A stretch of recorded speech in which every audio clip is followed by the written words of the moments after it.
Hello, everybody. Ca We are back with week 2 of EGL. Sorry for that little break. We are through picks and band, excuse me, we are through round 1 of band. Some good power picks here. We got the Jinx. Wukong is crazy strong. The win rate is ridiculous for this Wukong for Hawkthorne. And that's going to be a first pick, Kaisa. Paul, talk me through this one. so there's a and I didn't get to say this quickly enough, but Ashe is a pretty power champion for Revolution. It's very There it is. interesting that Hawkthorne goes Kaisa B1 here because they know Revolution does play the Ashe. And with the Morgana following suit, this is a really good R1, R2 from Revolution. Hawkthorne likes playing aggressive towards bot side. It is very well known across the community that Hawkthorne will go at you bot side. So drafting this Ashe Morgana to try to answer that after a Kaisa B1 is a very strong option from them as picks start winding down again. And it looks like they're going to Ooh. go with the Thresh Just like as you were talking about, it's going to be aggressive bot lane. Kai'Sa Thresh.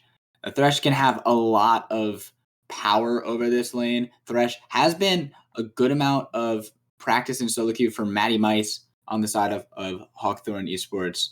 So we'll see what they lock in for their third pick. But so far, it's about what we're expecting going into game one, that Hawkthorne is going to be playing for a strong bot, and Revolution, probably the opposite. Exactly, Colonel. And something to note about Revolution is that Sharp Otter coming in at their support position loves to roam and loves to get on the map quick. So I think we're going to see a big clash of styles here between Revolution and Hawthorne, two very aggressive teams, but they don't play towards the same side of the map. And I wonder how both teams are going to manage that throughout the series because Sharp Otter loves to release from lane, but can you leave Aardvarks all alone in the bot lane for Revolution with Arth and the bot lane for Hawthorne constantly looming, looking for proactive plays? And that's really what you need to consider here coming into this matchup. As Ornn comes in as the answer to Gnar, two team fighting champions. I believe that the lane is slightly Gnar favored, but Ornn still does scale permanently with ornaments. So overall, a pretty even trade in the top lane. Both teams just looking to have a team fight security at 25 minutes onward. Yeah, and a little bit interesting. We'll have to see what Revolution decides to pick for their presumably roaming support, like you said, and mid laner. I hope that their mid laner is a rather strong one because I wouldn't necessarily want to be playing toward the Ashe lane nor the Ornn in a losing matchup topside. So we'll see what they do pick in the mid lane. But going back to the bans, Galio is off the table. I have to assume that's targeting Sharp Otter in the bot lane. I do as well. I mean, it could be a flex threat-in because I feel that Galio R4 here would be an amazing threat-in, and with the Corgi ban coming in after, it could have been for either. Sharp is a very talented Galio player, but if they did get the Galio on R4 there would have been a lot of flexibility coming in at the back end of their draft, while Revolution opt to ban two very strong junglers trying to prevent all of that dive with the early games in Zhao and the very slippery Go. Very interestingly enough, Sharp Otter is locking in the Rakan. It is his best champion. It's not very strong right now, but if you have a player that can make a champion work so well, it does make sense to lock it in for him so that he can release, he can make the roam plays that he loves on his most comfortable champion. Yeah, even in a meta that doesn't exactly suit Rakan, he has a 60% win rate in solo queue. That is disgusting. But whoa, can't say I'm expecting this one. Shyvana gonna be locked in for Hawkthorne Esports. Most likely for Arth. He has some past games on it earlier this week. And we'll see what they pick for their mid laner. But talk me through the Shyvana pick. Well, this is very interesting from Arth as a very standard B5 comes in from Hawthorne. Shyvana is a champion that has two buttons. It has the R key so that it can access the ultimate E. I'm assuming that Shyvana is going to be the AP builds. I don't think you can really go standard on Shyvana anymore. I think she's not very strong when you go on hit. But because of the AP build, I feel like the way that Hawthorne are trying to approach this is it's a lot easier to dive bottom if you don't have to go under tower and instead can just one-shot them from the edges. So it's super interesting from them. It's not a very strong pick, but it's a very cheesy pick, and because it's so cheesy and interesting, I think that we're in for a crazy game 1, Colonel, because I'm excited to see what this Shyvana can do, as Orianna is locked in and Syndra is the answer, giving Revolution some mid lane prio throughout the early game, while Orianna does provide that shockwave as we go on to the later stages. Yeah, it's a pretty standard control mage matchup in the mid lane. But before we go to a quick break, Paka, you broke down a lot of that for me. But if you had to pick one of these drafts, who's gonna win game 1? Who do you go for? So I think it comes down to execution here. I think that both teams have good team fight. I think that Hawthorne is playing much more standard. And besides the Shyvana pick, of course, where I feel that Gnar, Thresh, Kai'Sa, Orianna work well as a 4, so it kind of lets Arth do whatever he pleases with the Shyvana. So if he really does nothing, as long as the other 4 pop off, the Shyvana can kind of just be a cheesy E burst. Where Revolution's playing something much more standard besides the Rakan and much more controlled. So it is really like individual expression versus team controlled, because I feel that Ashe, or and Morgana play very linearly and you know exactly what they're going to do, though they are very strong. It's close. I think that Hawthorne's draft at the end of the day is better if you take out the Shyvana, and maybe the Shyvana will surprise us all. So looking at both drafts, so they're both strong, I think that I have to go with Hawthorne for game 1. All right, I got to be on the flip side of this coin. You know, I love some spice in my life, but Shyvana might be just a little bit too spicy for my liking. So I'm gonna have to go with the more standard approach in Revolution. But for all you guys watching, stay tuned as we get into game 1 of Hawkthorne versus Revolution.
Hello, everybody. We are back for game one of Hawkthorne versus Revolution.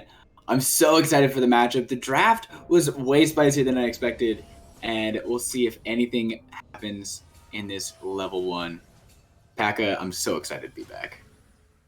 Me too, and honestly, casting on the desk with you is always a pleasure. As we see again a standard level 1 with a Thresh in the game. I love to see invades before the first buff spawns, but sadly, we aren't going to see one in this game. Looks like Morgana and Orianna might be trading a little here, actually, but I don't think there's Remember a that kill threat at level 1. at Clockwork wind-up autos do more damage every single time you hit one. So Morgana actually did take a chunk, but either way, she was planning on backing regardless to get that sweeper, as most junglers do.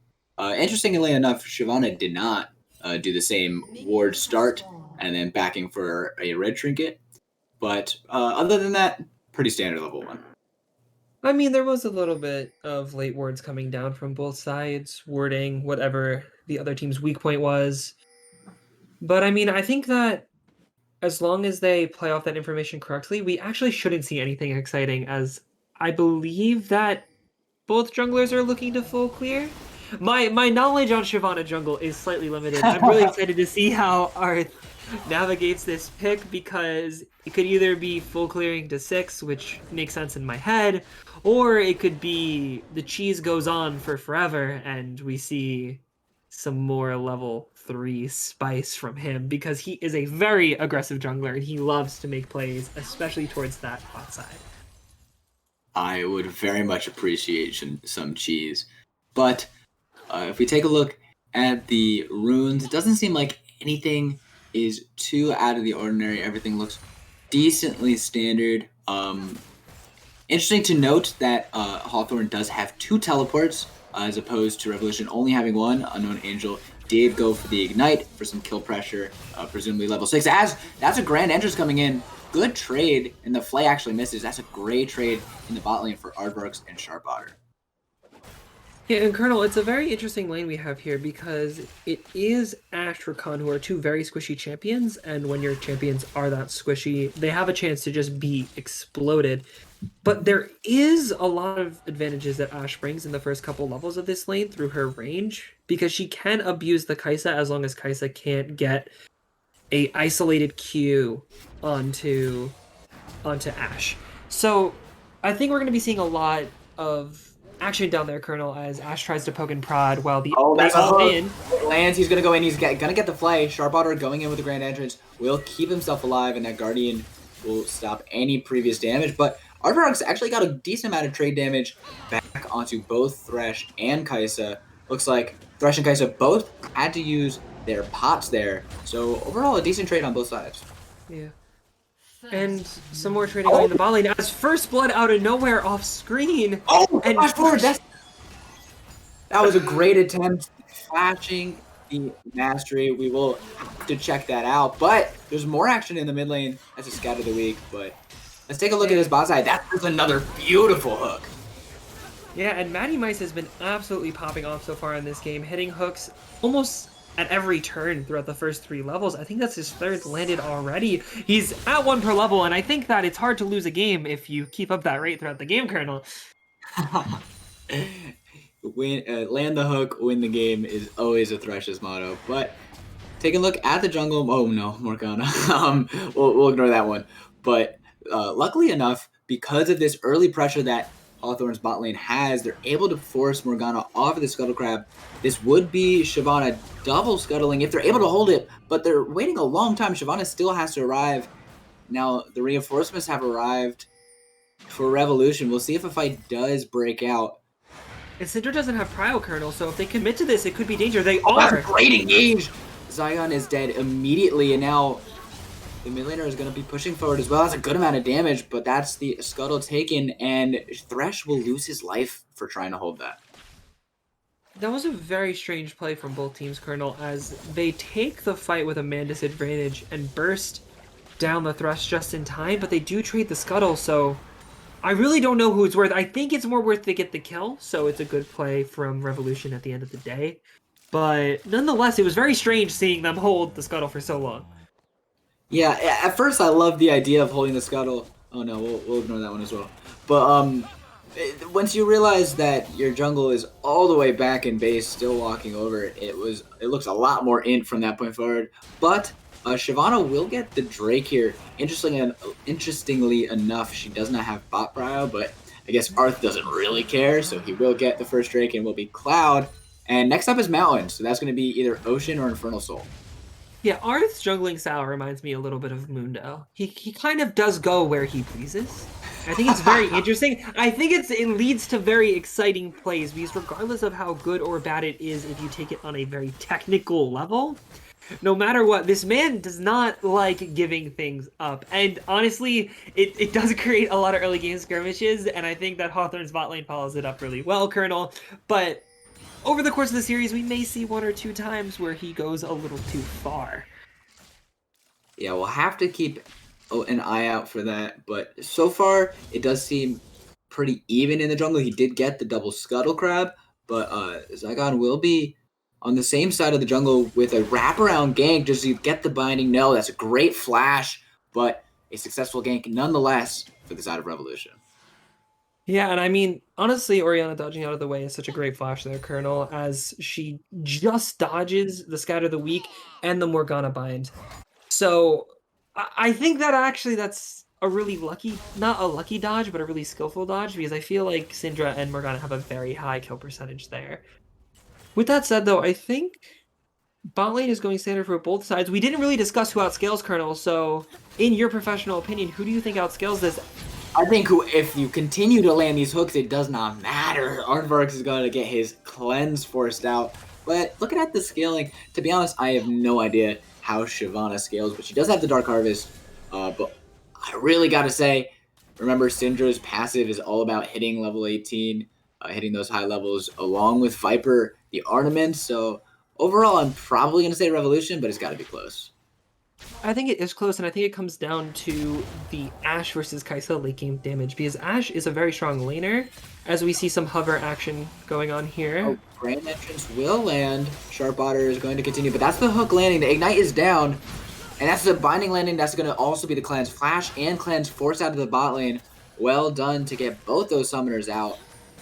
And Revolution with yet another successful gank from Zygon.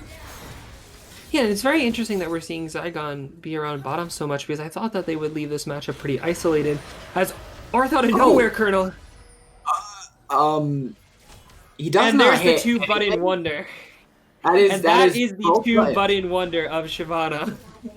And that's the unfortunate part. Oh, but Morgana's caught. Oh, she has to flash away. That's the Scatter the Weak, but the flash forward, that's one trade kill. Potentially the Ignite is down. And that's a 1-for-1 so far, but now you're in the wrong spot at the wrong time, Shyvana. She will get knocked up at the Grand Entrance, but Sharp Otter, your health bar is depleting so rapidly. Now Aardvark could potentially be in a wrong spot. And he will get forced out. Actually, Thresh roaming up does eventually save Arth. What a way to escape. Yeah, and I mean, that fight was a little scattered. I feel like there should have been one more kill for either side with execution as we look to the replay. Arth whiffs both of his buttons. It's unfortunate is how the champion works, and Zygon is caught out, but Morgana with the block shield just is able to live so long. But there's more action in the bot lane. Right back into a fight.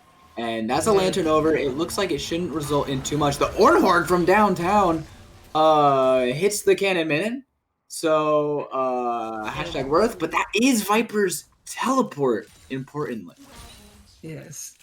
And Vixper is gonna sadly walk towards topside again. That is it's a TP2 to the mid wave, I think, because his TP is on cooldown, and very strange TP for such a long range engage. It feels like there wasn't enough action there to have that call in. Nonetheless, he is still up a lot of farm and the wave is crashing, but with Arth looking to take the big scuttle Rift Herald away, I don't think there's going to be a contest here, so that is first Rift going over to Hawthorne. Yeah, Vixper, you saw that his entire team was able to have, in some way, shape, or form, a fight, and he was like, hey, I want to join. And unfortunately, it didn't pan out, so that will be the Summoner Spell advantage in the top side for Godzilla up on that Gnar.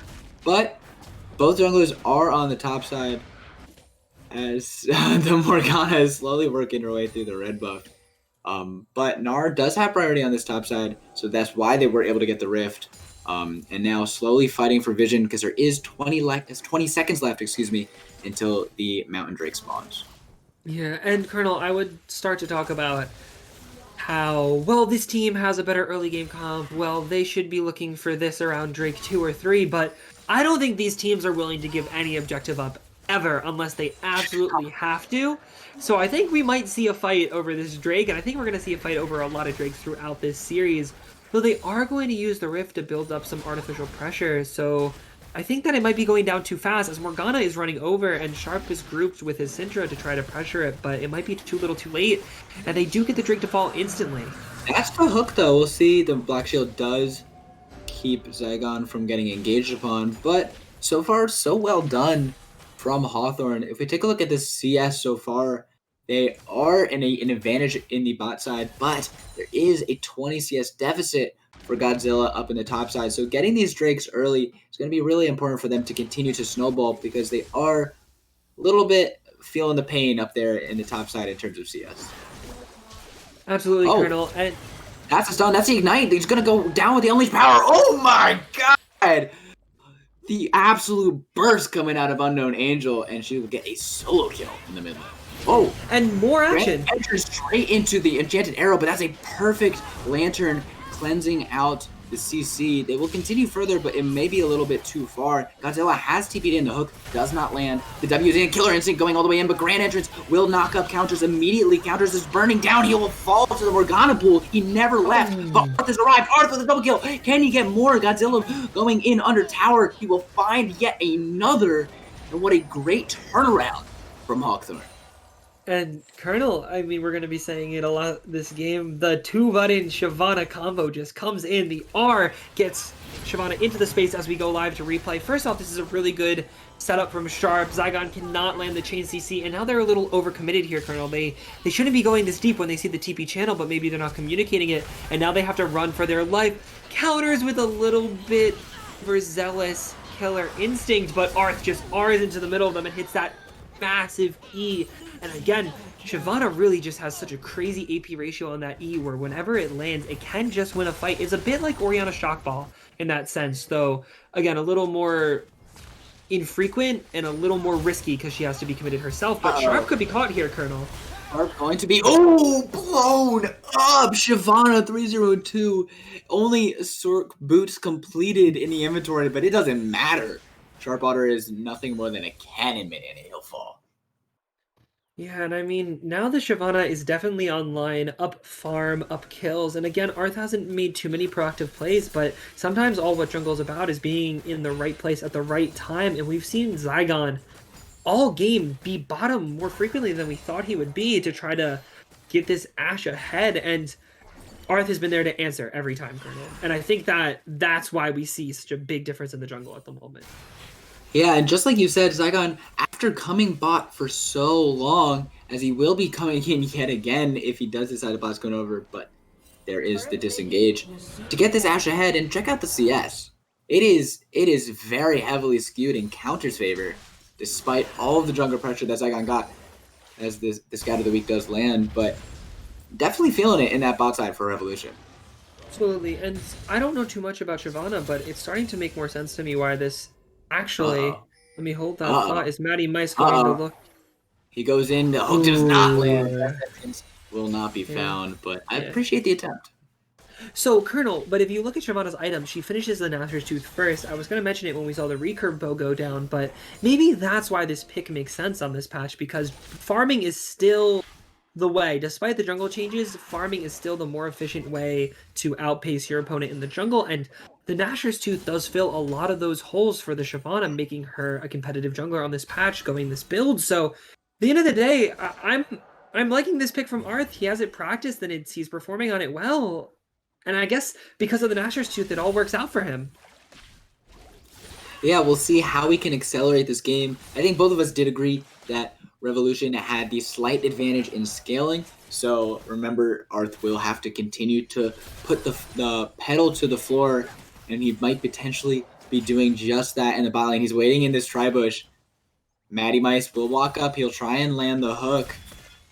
But So far, it looks like a pretty good disengage. And look at entirety of the Rev team coming in. That's the engage coming in from Arth, but the entire team has arrived, and Jane Arrow does land onto counters, and he's going to get blown up by Unknown Angel.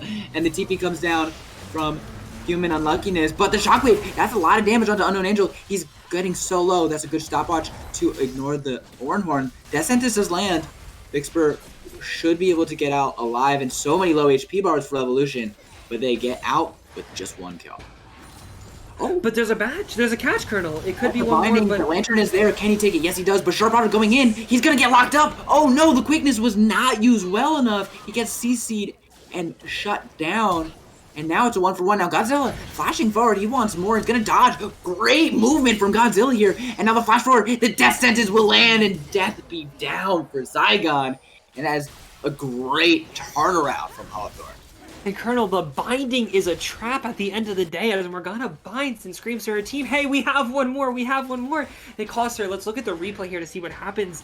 Arth gets caught, but it's not the right time. His team is there to back him up. Sharp Rider ends up overcommitting, and then Hawthorne are on the chase.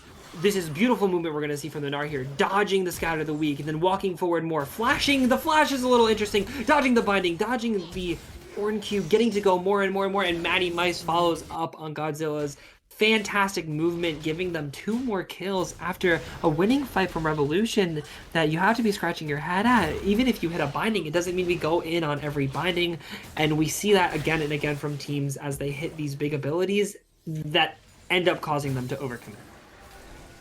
Yeah, and it looked so good at first for Revolution. Remember, they did get that first pick, and that's exactly what this team composition wants to do. They have the Enchanted Crystal Arrow, they have the quickness, but as soon as they start staying, those longer fights, when you have a Gnar, when you have Shyvana ready to transform, both those transformations in the top jungle. Uh-oh. Hold that thought, Aardvarks. What are you doing? This is not where you want to be. Enchanted Crystal Arrow will try and stall, but is only going to leave him in the fountain at the end of the day. One more auto should do it. The W will seal the deal, and counter is yet another kill, and yet another head-scratching one at that. Yeah, and maybe they just don't have enough vision on the map here, because if you look at the mini-map, the vision is all Hawthorne. There is so many wards, and there's so much information that they get to collect that maybe Aardvark thinks he's safe, maybe he thinks they're still walking from base, he doesn't know. It is costly, he shouldn't be there if they don't have perfect information, but maybe because of the no information, he gets tricked into thinking he can step forward. Yeah, and that will be yet another death. And remember, Zygon spent a lot of his early game trying to play into this bot lane. Now at 0, 2, and 3, definitely struggling. Arth is sitting in this book. Sharp Otter, you are a very squishy man. He's going to go in for the Grand Entrance. Counter's coming in with the Killer Instinct. That's a lot of damage coming out to Zygon. The Soul Shackles has been used and could not lock anyone down. Sharp Otter barely getting himself alive in the top. There's also going to be a fight, but it looks like Vixper should push Godzilla away. And everyone gets out alive, but barely by the skin of the teeth. And Colonel, I mean, I feel like damage might be the best form of CC for Hawthorne here, because if you look at their champions, they really are only operating off of a crazy Shockwave and a crazy ultimate from Gnar and Thresh Hooks. These are their 3 forms of in, but maybe it doesn't matter if you R and then E and explode everybody on Shyvana. Maybe that's their form of CC. Oh, that's a great scout of the week. The Ignite coming down. That's Unleashed Power. Unknown Angel with his 4th kill of the game and yet another solo kill. This mid lane is ruthless. And I mean, the Syndra has been really pulling her team back into a competitive spot as again and again and again, she's just solo killing the Orianna, being 4-0 with an Archangel's coming up next and starting to stack that Dark Seal as well. I feel like this Orianna's in trouble, because if this is your safest blind, if this is your best blind, and Unknown Angel has enough answers, maybe Human Unluckiness is just unlucky, and this might be the story all series, but we'll see as the rest of the game continues onward. Again, the gold lead is so close, so early, Colonel, and what Hawthorne have to play off of that doesn't show in the gold lead here is they do have 3 Drakes, but I wonder if they can get that 4th team fight right to close out this game, because I do think Infernal Soul is super important here for Hawthorne to continue this to create a big lead out of a small one. Yeah, and right as a minute is going to tick down, Zygon is coming out of base. There's going to be one late back here for the Rakan to try and get as many items as they can before this fight. But I do feel it necessary to point out that Human Unluckiness is the substitute for Hawkthorne. Heartstuck Brother is the listed starter for this mid lane, but he has been struggling. Aardvarks may have locked in. Oh, Killer Instinct going all the way in. The hook is cleansed away, but Aardvarks is still going to get followed, but that's a great disengage. Syndra is here. She got unstoppable with one in the Shockwave. Importantly, misses a big cooldown in the Blast Cone. Could have potentially killed their mid laner, but it should be safe. And now Vixper on the side will find a huge shutdown out of Shyvana. And the stun, oh my gosh, Shadow Leak is insane. Unleashed Power will find it, dominating for Unknown Angel. And Sharp Otter, is able to get out alive. The hook does land. That's a great gnarl. Can he find one that's going to be flashed away? Godzilla is trying his best to salvage the team fight, but it's just too little, too late. Shutdown go over to Ashe, and this looks like it should be the ace coming in for Revolution shortly. As Matty Mice will try and stall. Run! Run! Oh, there he goes. And that is, importantly, the Infernal Drake stalling the game out for Revolution. And Colonel, that's what I was just talking about. Can they find the right fight around Drake 4? And the answer is no. And honestly, they're back in the game. Let's go to replay here and look at what really happens as Shyvana gets caught, and this Scatter the Weak from Unknown Angel is just disgusting, and it absolutely creates this ace angle for Revolution as they get to walk forward freely. It doesn't matter that Gnar hits what I'd say is a fantastic ultimate onto 2, but it's too little too late as Drake 4 goes over to Revolution, and now we're seeing a much different perspective on this. Oh, Killer Instinct! You gotta be kidding me, Counter! That is beautiful, and Unknown Angel cannot find the kill! Counter, that was immaculate performance, and now they could potentially look for Baron only 22 minutes in.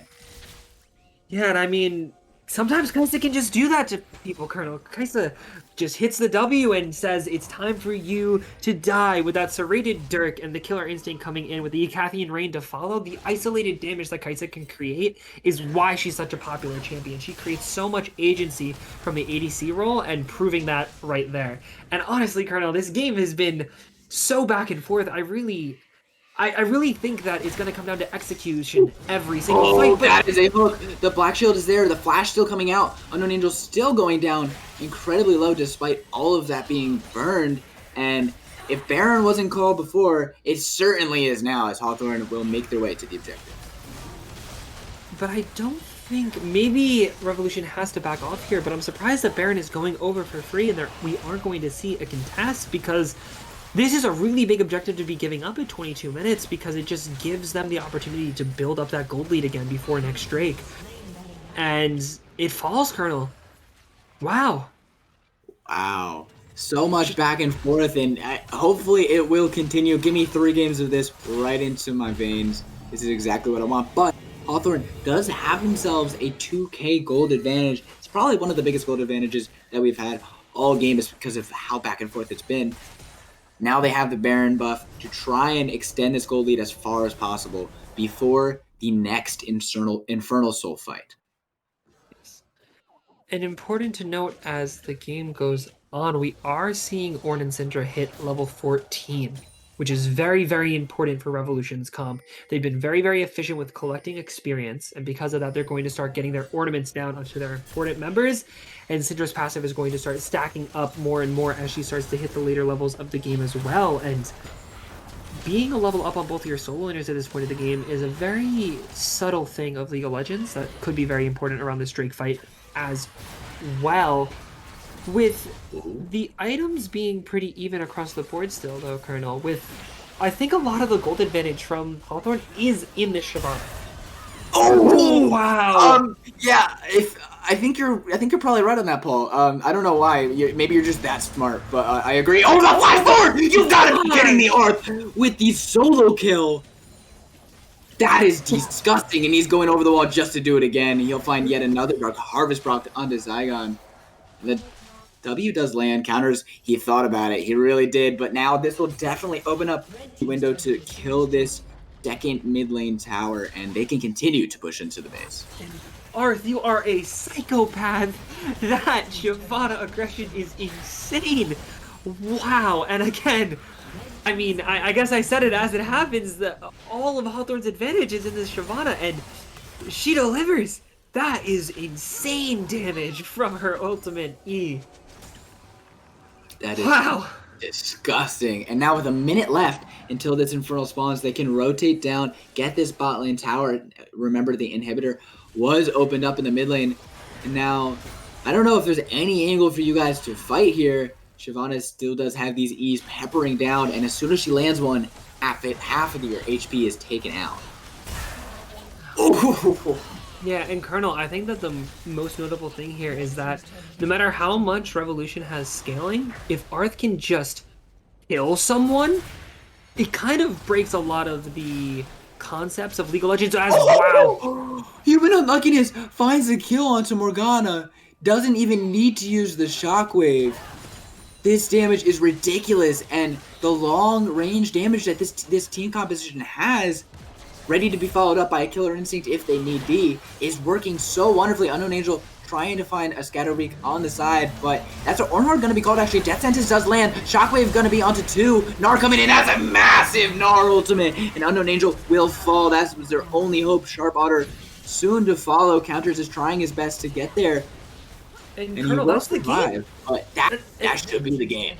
And out of nowhere, at 26 minutes, they find the poke, they get the siege off, they find the poke again, they find the catches with the long-range abilities, and the Nexus is going down. Counters could be trolling here. They do need to still hit the Nexus, and they do, as the Nexus falls in game 1, Colonel.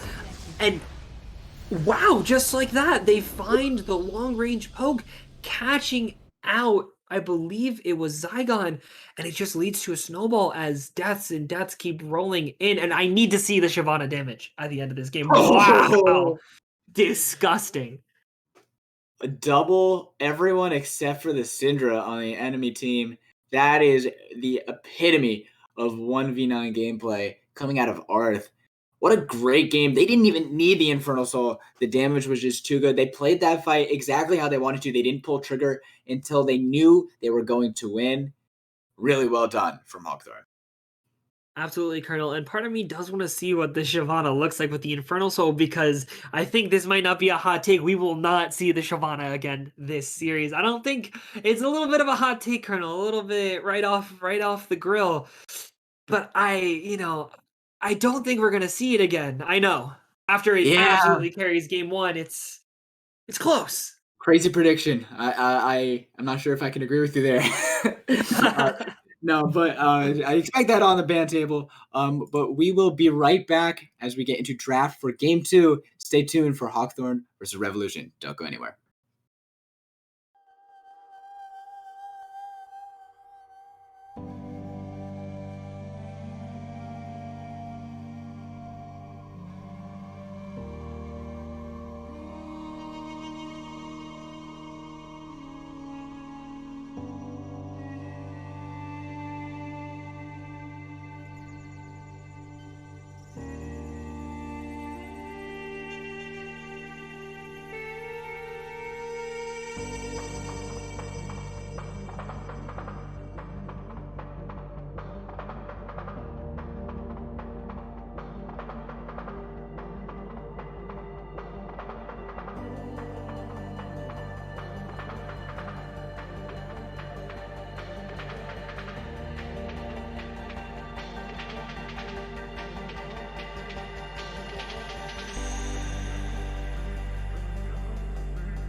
Hello, everybody. We are back with game two. Game one was incredible. It was so close down to the wire until sort of just got run over by a fed Arth. But Hawkthorne, they are up 1-0. It's up to Revolution to tie up this series. And Colonel, I think the most interesting thing we're going to see here, or maybe most obvious, is will the bans change? And I think that answer is absolutely. What would you say that Revolution's bans are going to be coming into game two? Wild guess, but maybe Shyvana. I think that's a pretty solid guess all around here, as I believe we're getting into draft any minute now. Um, though what we were talking about before the series started is I've heard a rumor that Ashe is going to be very high prio, so I wonder if it's going to be picked by Revolution again because they do value this pick so highly, Colonel. How do you think it performed in game one? To be honest, I was a little bit disappointed, but I also don't think it was necessarily Aardvark's fault. Ashe is so good if you can just leave. I think you can leave her on an island. She has this oftentimes pushing lane because of how much damage her W provides, because of the slow, how much respect you have to have for it. So just let it slowly win and go focus that top side instead of putting your top side on the weak side and then putting your Morgana over and over again ganking bot. I think it was a matter of circumstance more than a matter of the Ashe performing poorly. And I think I'd have to agree with that, Colonel, because I do feel like Aardvark's had a fine game one. At the end of the day, you can't really look that insane on Ashe. There are very few plays. There was one play, I think, last year in Korea where an ADC absolutely popped off on Ashe. I can't exactly remember the play, but it's very niche situations where Ashe can look like a vocal point. I think they just like it because of everything that it provides in a team setting. But they Whew. decided to go with the Kaisa instead for Aardvarks, and I think I'm excited for this. I've known Aardvarks as a player for a while, and I think it's super impressive that he's playing the Kaisa side of this matchup because he isn't known for his aggression, Colonel. But I'm excited to see Aardvarks on a more aggressive pick. I don't know about you, Colonel. I am super excited. He has been a weak side player for the majority of his career in amateur, but Hawkthorne, if it ain't broke, don't fix it. They were going to lock in that Thresh right away yet again for Matty Mice. Matty Mice was landing so many hooks in the early game, but this time potentially changing it up as they do lock in the Diana, presumably for Arth. And I do think it's for Arth. I got to see the results from last week, and Arth popped off on this pick. This is a very powerful pick from Arth, and I think that he can take over the game on it. And with the Shyvana band, why not go to your another AP carry option? And it seems like it's Arth's recipe for success. In these past 2 weeks, he's been playing a ton of AP champions that carry games well, and you have to ban them from him. And I guess there aren't enough bans in the book left for every AP carry jungler in the game to be erased. But Revolution locking in the Galio, which is a super strong pick here. I think it forces Diana into the jungle, which it probably was going to go to anyway. But I wonder with the Nocturne being locked in, wow, Colonel, this is such a crazy dive comp already from Revolution. What are your thoughts? I love this draft. So much synergy already being built in. Both of those semi-global ultimates can be so powerful to influence wherever you want to on the map. And Kaisa can always follow up. Interesting. We did say that Ashe might potentially be pick ban, and it will be picked yet again, this time for Hawkthorne. Interestingly enough, Ashe Thresh can be really devastating getting those slows in just for a death sentence to knock you. And Kaisa does not have that many tools to escape it. So Hawkthorne with a pretty good answer to this very roamy composition from Revolution Esports. Yeah, and I mean, when you're playing such a roam heavy, there's a bit of a weird thing that happens when communicating against a Galio Nocturne, where I wonder if Hawthorne Esports comms are going to be strong enough to withstand all of the chaos that Nocturne Galio provide in terms of what needs to be communicated. And I think that's the most important part and why this is so valuable in comp, because when it goes dark and when Galio ulti comes down, reacting to it correctly is one of the most challenging things. And I wonder if Hawthorne's draft, which I think looks very competitive as the Ash gets locked in, which we were talking about being that high prio answer into Kaisa. Will they be able to withstand all of the pressure that the Nocturne Galio provides, not in gameplay, but also in communication? Yeah, and if we take a look at the bans real quick, the Ornn and Corki, remember Ornn did get a 20 CS advantage early in game one, despite being on the returning end of that loss. But Corki also banned out. It's a very respectful pick. I respect it. But Hawkthorne locking in that Gnar, they're very, very much keeping with what's comfortable. And what do you think about this Volibear answer? I mean, Volibear is. I'd actually have to look into that. I believe that this is a straight counter pick to Gnar, or this could mean that the Volibear could be headed jungle and Nocturne could be headed mid lane. Now, Nocturne is a strong mid laner. I'm not exactly sure how they are deciding to play this out.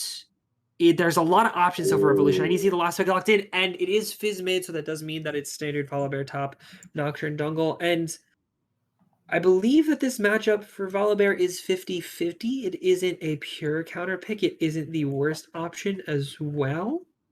Um, Actually, I think my confusion has been cleared up.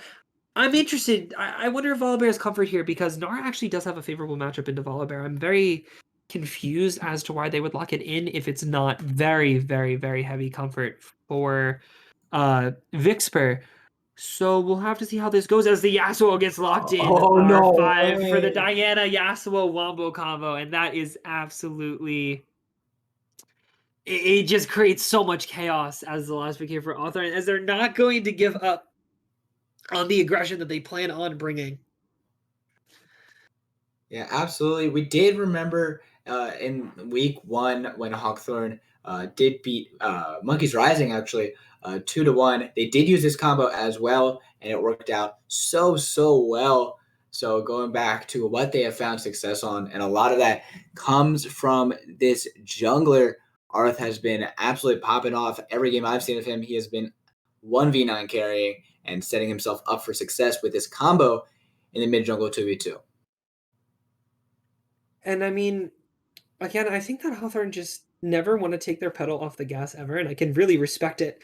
This game, the only difference we're really seeing is that Hawthorne's on Ashe, which doesn't have much individual agency, and we saw him play the Kai'Sa so well. But with the way these thresh hooks have been landing all series, I think that Ashe might just be the right pick here, because it does kind of punish Kai'Sa in lane, and maybe the thresh hooks will be even more lethal than they were last game, and last game they were pretty lethal.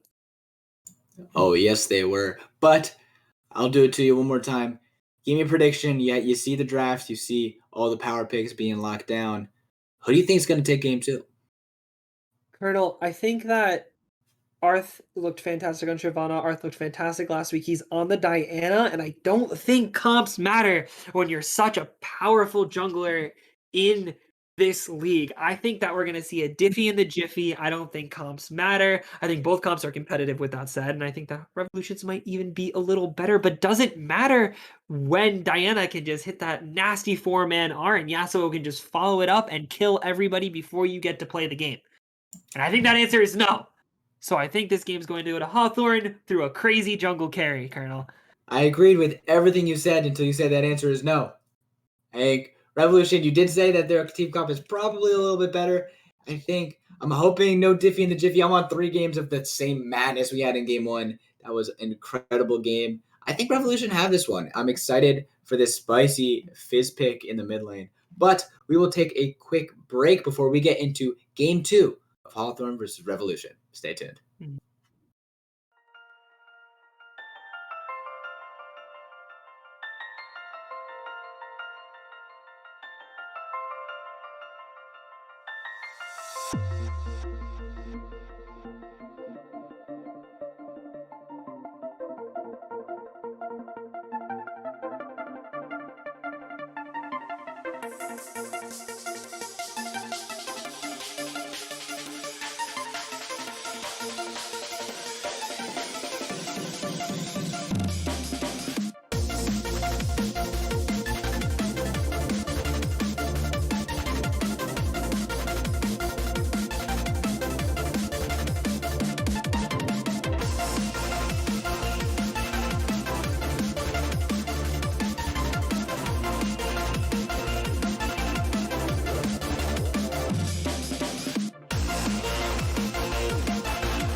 Hello, everybody. We are back with Game 2 of Revolution versus Hawkthorne.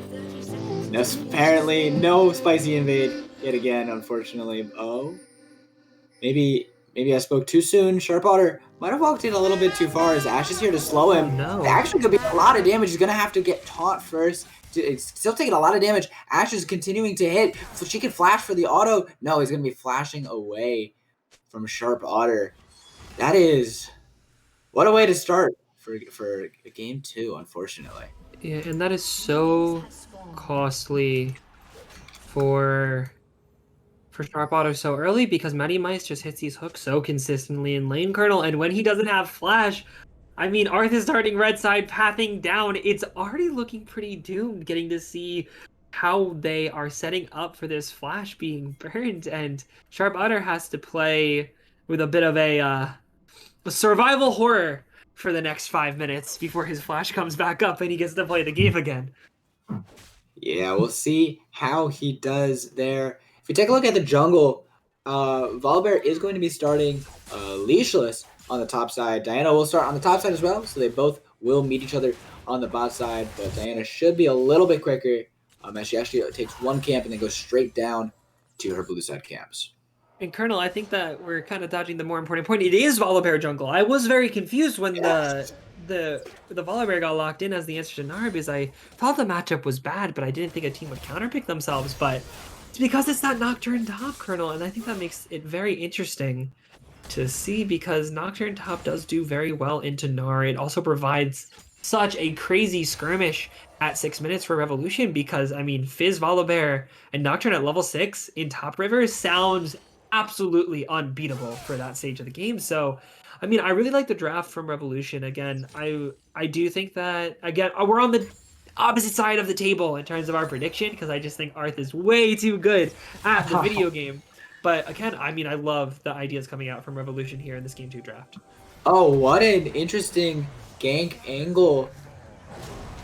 We will get the stun, but that's going to be a lockdown under tower. It's like 2 tower shots for the attempt, and Zygon taking a lot of damage and does not get a single summoner, so not too much in that gank, but and this it's will so open up doomed.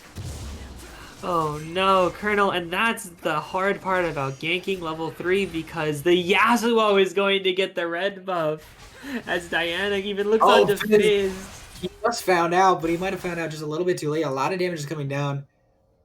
The Yasuo does have TP, so there is no Ignite to follow that up.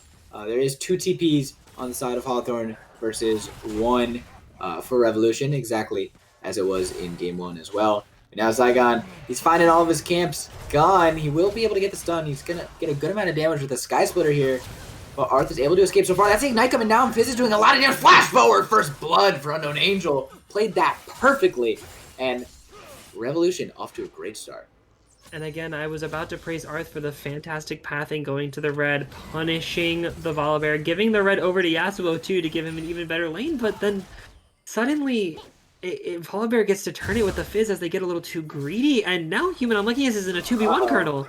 He has a red buff, but I don't know if that really saves him here. He's going to take a lot of damage. The Lantern is there, but he's going to miss, and a flash forward from Zygon will find himself a kill, and the Bot lane has arrived as well. The taunt, will it land? No. Just a little bit too far off, so they will not get anything more. The second kill going over to this bot lane. Well done for Revolution. Yeah, and it kind of feels like a situation where everything went right until it didn't. I don't know how else to describe it, where everything's going so right, that's a good but counters gets a lot of caught. damage. There's a good flash forward for Aardvarks. He played that beautifully. So aggressive. Exactly what we wanted to see out of them. The hook does land onto Volibear. That's a lot of damage coming into human unluckiness, and that's a lot of damage. He will fall. No. Zygon gets himself the kill. And it gets from bad to worse, and everything is fine until it's doomed, Colonel, because now Human Unluckiness has no flash and no TP as he burns it to go bottom for nothing. And I mean, again, as we're about to see the replay come in here, I mean, it's a beautiful catch from Galio. Counter is stepping up way too far by himself. He knows the thresh is not there. The catch happens. The Yasuo realizes that Counters is in danger, so he TP's in, but it's not an answer at the right time as Volibear is still hovering bot side. I don't think Human Unluckiness knows this because he can't go for this play with the Volibear in the area, but now it's doomed. Now it is pretty dire. He buys the coal to try to save the gold that he's going to be losing, but now this Volibear, though down 3 camps, is so ahead in this game. Yeah, and I do have to point out, we were talking about Aardvark on an aggressive pick, because that is not usually, excuse me, his bread and butter. But he did flash forward for the isolated Q damage from his Acathian Rain, and really well played to get that kill, although he does end up burning the cleanse on the backside, thinking that that hook had landed on him, when it in fact landed on the Volibear in front of him. But regardless, that is a massive advantage, already over 1k for Revolution. Yeah, and I mean, it looked so promising from Hawthorne in the first 3 minutes of the game, where you thought, wow, it's Hawthorne with the tempo, it's Hawthorne with the advantage. Zygon makes the mistake to go top level 3, but suddenly it's just all Zygon in this early game. And I did say it'd be a Diffie in the Jiffy, Colonel, but it wasn't exactly what I was thinking when I said it. It is just looking fantastic so far from Revolution, and I can't say I expected this, but yeah, 2-0 in 1. Volibear is so strong. He does have the PTA, so he's going to be dealing a lot of damage himself. There's some trading in the mid lane. The Tornado, we'll see if he does decide to shoot it off.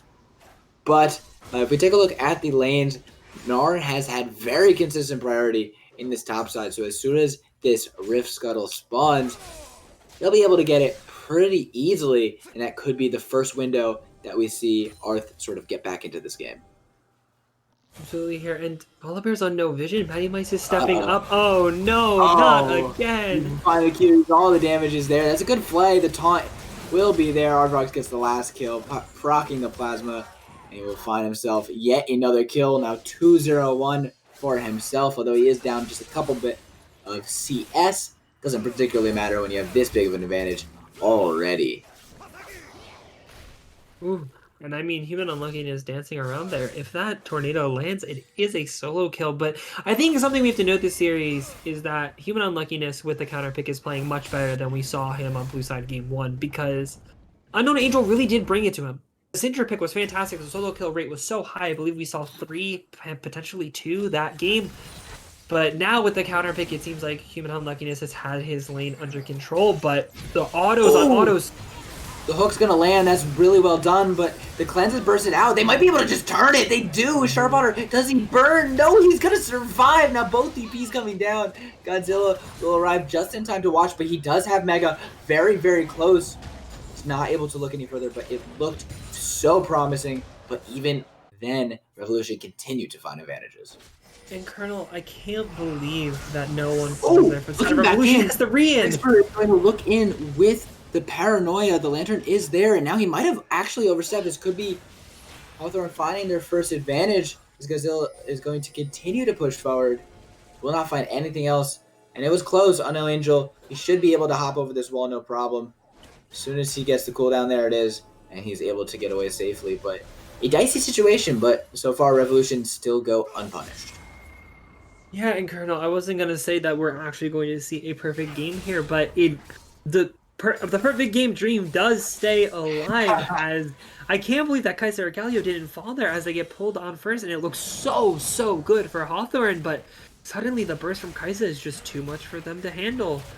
And again, we're just seeing Revolution take the driver's seat after I don't want to say a disappointing game one, but after a very strong performance from the side of Hawthorne, we're seeing Revolution have a very strong performance so far of their own. We have been talking a decent amount. Ooh, good lantern to avoid. But we have been talking a decent bit about the jungle matchup and how much strong Volibear was. Hold that thought. They will not let me speak. That's going to be the hook in, and I'm not sure if it's a good one. Meyer will fall. Arvox will find the kill.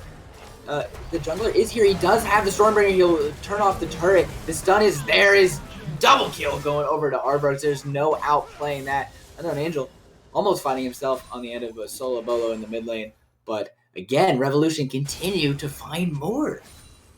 And Colonel, every time that Matty Mice finds a hook now, it's a trap.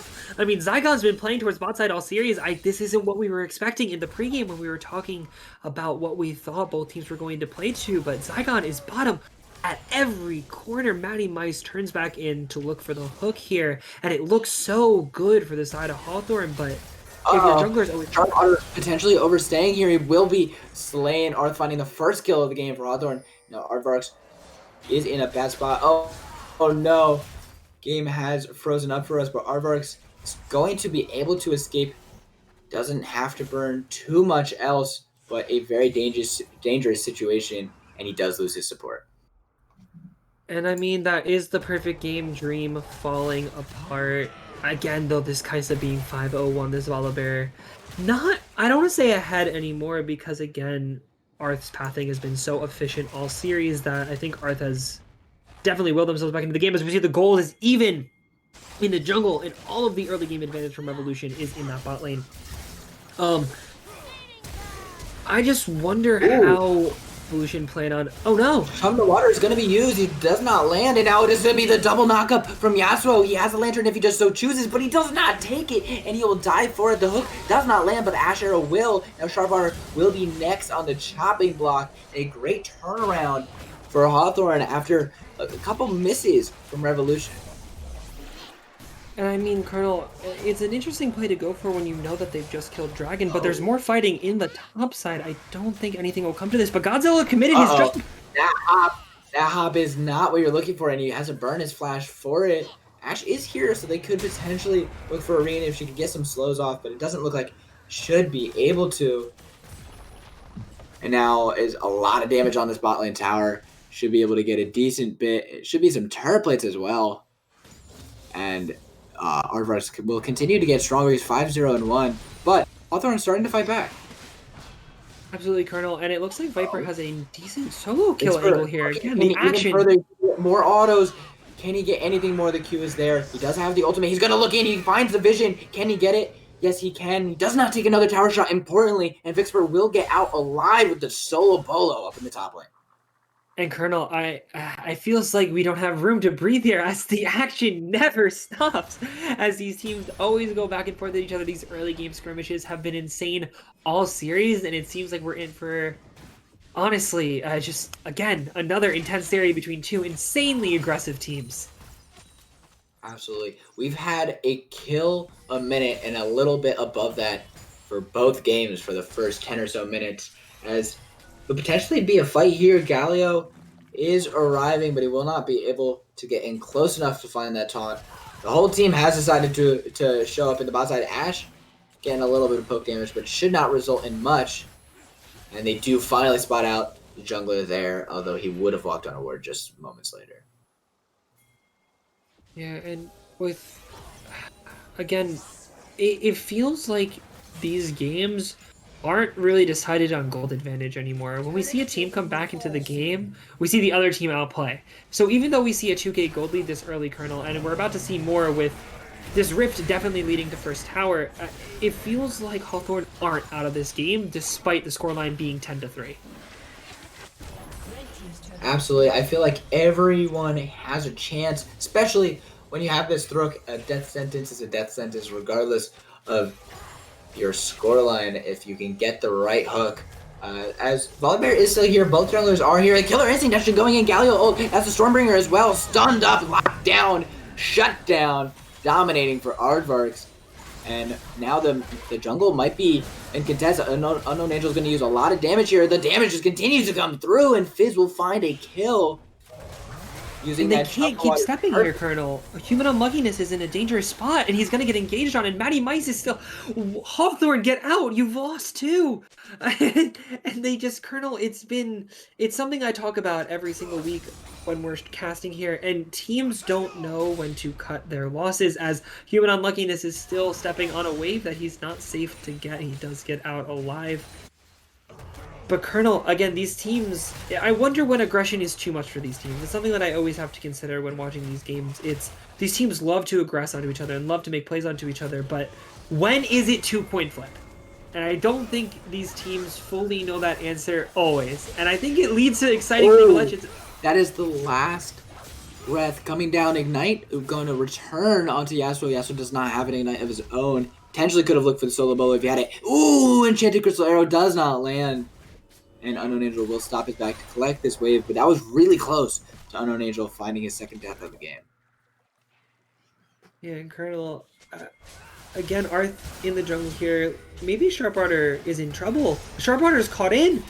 There's going to be a TP coming down. That's the W landing. Now, Paranoia is pulled. Do they want to engage with it, or will it be used purely for disengage? It is. So they're able to get away. Actually, no! Nocturne gets a kill on Ashe on the back end, way down in the bot side. Wow, I didn't see that one coming. And that's a great kill, and now he could potentially look for more. Yeah, and I didn't know where Nocturne was on the minimap, so I didn't think anything was happening, but... Whew. Perfectly timed flash. As it looks like they will go for this Drake. There's 10 seconds until the Ocean Soul. And both junglers are alive, so we'll see. Maybe Hawthorne does decide to fight here. Arth is very low HP. He's walking up just a little bit too far. He's going to be chilling smoke. That is the flash out. And now it's a 4v3. Gnar is mega, and he's not in the fight, so that will signal for them to back up. And that will be the second Drake secured for Revolution. They are 2 away from Soul. And with the Ocean Soul, the stacking of the Drakes starting for Revolution first, you have to recognize your win cons at this point in the game. Your Kai'Sa is so fed. I don't think that Revolution at this point in the game should lose a fight, as counters may be in trouble. It's going to shut down, going over immediately. He did not get the tower to turn off fast enough, and he'll let his top laner die. And unfortunate for Zygon. But that is a 2-for-1 trade at the end of the day. They're just so strong that even the worst of plays still look good. Now it's another stun under tower. I hope they don't go anymore. Oh, that's actually going to be the ultimate coming out. Sharpwater could potentially, but you just can't look there. What are you doing? Unluckiness, I don't think that's what I'd call it. But that is yet another death for this Yasuo. Yeah, and Colonel, again, these teams, it's almost like they lose their minds and become possessed. They just see the window for the outplay and they take it every single time, and it's proving costly for Hawthorne in this game as they're starting to bleed a little too much, as Matty Mice is lanterning in, and it's a 4v1. I wonder if the tower is going to fall, and they may pay for it here. Oh, that's a Ignite! One more tick would have done it! The tower shot does not come down, though. It's importantly killed fast enough. Arth is here. Does he decide to go for it? No, he does not. Thankfully, I would have cried a little bit on the inside if he did. But, again, going unpunished is Revolution. Yeah, and Colonel, I think it's because of all of the staggered bases that we're seeing from Hawthorne. They're going unpunished because they don't have the right numbers to punish, because they're trying to go for these overcommitted hero plays, in a sense. They're trying to do it themselves, and I think we're starting to see Hawthorne crumble here as they've been an aggressive team that individual skill carries, but now that they're behind, now that they're on the back foot, we're starting to see that the communication Killer is going in. That's a lot of damage. And that's a knock-up. Galio did that perfectly, but the Lantern is there. Does the damage continue? The Chum the Waters will find it, and the Shark will get its kill. Now Ignite coming down onto Thresh. He will be dead. Double kill going over to the Fizz. And that Fizz catches the Ashe in transit during the Lantern. And honestly, this is so undervalued here. I think that this play is just insane from the side of Revolution, as Kai'Sa lands the W, as we're about to see here, and gets to go in. is again the agency we talked about with Kaisa, but Oh there's a no, morph yet in another space of fight. 3. Unluckiness is again caught out. He's just continuously going in. He does not. He's trying to find his 0-11 power spike, it looks like, and he will fall yet again. There is no time to hold. The Revolution has just as many kills as there are minutes in this game. And Colonel, every time we go to replay, it seems like it's too little. It's too long. As Art's in a really bad spot here. Aardvarks fires the W, it flies wide, but any form of CC could spell death for Arth. Let's see if he actually gets caught here. It should be enough. The Ignite's coming down. Zygon is not getting there. Yeah, Sharpotter's doing a lot of it himself. The damage just about gonna come through. Sharpotter will finally get it. He did most of the work. He'll cash in the kill. But, importantly enough, that is the tower falling down for Revolution. And actually trading it on the top side, Vixper might have overstepped. He's about to find himself in a Yasuo, albeit not a strong one. And the entire team has arrived. The Enchanted Arrow does not land, but you have to assume he will be dying here. Death Sentence does not land as well. There he goes, and what could his team get on the other side of the map? Not that much, so a good pick nonetheless for Hawthorne. Yeah, but at the end of the day, Colonel, I think we're starting to see the difference here between tempered aggression and chaotic aggression. Hawthorne's playstyle is chaotic. It's very in your face always, no matter what, and it does cause a lot of teams, especially in gold competitive, to start to crumble because they don't know how to handle teams not handshaking anything. But at the same time, as they start to fall behind, we're starting to see the flaws in that strategy, as Revolution are an aggressive team with much more tempered style, as Matty Mice oversteps Colonel. That is so much damage. No! Waters is there. He will find the kill. Galio on the flank will go in. Stormbringer gonna find a killing spree for Zygon. The TP is gonna come in. Now, Mega is very close. They're in a great corridor for it, but it's a 3v5. The gold lead is massive. It's already almost getting to a 7k gold lead. And 22-5 Revolution are dominating so far. They absolutely are, Colonel. And again, it's that tempered aggression from them. They're finding plays out of thin air as like Matty Ice oversteps, as Human Unluckiness oversteps, as Arth oversteps, and they know when to stop because Hawthorne's instinct is to, as they go in again. Nocturne going in, that's a good knockup onto Thresh. The Enchanted Crystal Arrow does land onto Sharpwater. That's a lot of damage onto him. The tower is yet to die, and that's going to be one kill. That could be an overstay. The stun is massive from Gnar, and they will find 2 because of it. And Yasuo found one on the back end, and right when we were praising them, Caster Curse be damned. Hawthorne will get an advantage as Revolution oversteps. And I talk about how they've been communicating well and they haven't been overstepping and they're using this tempered aggression, but all of the sudden they go in while their jungler is on Drake and they take a 4v5 off this Rift Herald, and it's just too costly. Vixper getting over anxious here, going onto the Ashe under tower. Matty Ice steps in and we just have to burst Matty Ice, but the wind wall preventing Aardvarks to deal any damage in this fight as Human Unluckiness gets into the isolated fight. And again, when your Kai'Sa's your most important champion, you can't take fights where she cannot free hit, and that type of fight that you're taking under tower when their team is there is asking for your Kaisa to not be able to get in and do what she does best. Yasuo did pocket 1,000 gold off of killing Aardvarks.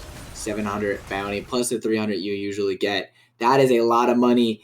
Maybe the 0-11 was a bit of an ambitious power spike, but 2 and 5, he's got a lot of gold infusion into his pockets. This Tornado will stop potential engage. Now, Yasuo could potentially get a lot stronger here. And, I mean, there is the sole potential for Revolution as they're going to get caught again. There is no breaks in this game, Colonel. As the fighting never stops. We're seeing 33 kills in 23 minutes. As I was about to say, that Revolution still have soul point to give up, though they've thrown away their big lead, Colonel. And with this game even, again, we were talking about it earlier, you can't tell who wins until the last fight happens. This is going to get a lot of damage. Arth is going to fall immediately. Yasuo with the ultimate, but that's a Stormbringer coming down. Trading so far 1 for 1, and they will be able to disengage. Actually, 2 for 1, excuse me there. Yasuo is able to find yet another now 150 gold bounty over his head. And slowly, Hawthorne continue to find more. They could potentially be looking for the turnaround comeback here. And I mean, after such a huge lead from Revolution, if they do lose this game, as I think Inhibitor is going to fall.